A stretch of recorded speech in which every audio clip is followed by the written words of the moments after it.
Alors qu'elle n'y avait pas eu recours lors du premier confinement, la grande distribution a décidé de mettre en place le chômage partiel pour une partie de ses salariés. À tour de rôle, plusieurs grandes enseignes ont lancé la procédure ces derniers jours dans certains hypermarchés.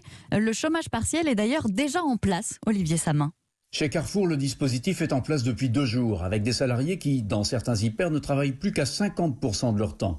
Dans le groupe Casino, ce sont les magasins Monoprix et les hyper géants. Chômage partiel aussi chez Auchan. Partout, c'est la décision gouvernementale d'interdire la vente dans les rayons non essentiels qui est invoquée.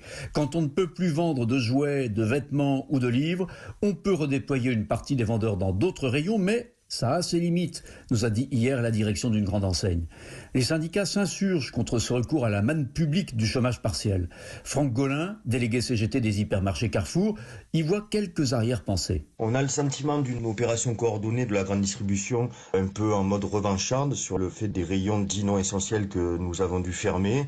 Et on a bien le sentiment que la grande distribution, et Carrefour en particulier, essaie de faire pression sur le gouvernement pour la réouverture de ces rayons-là.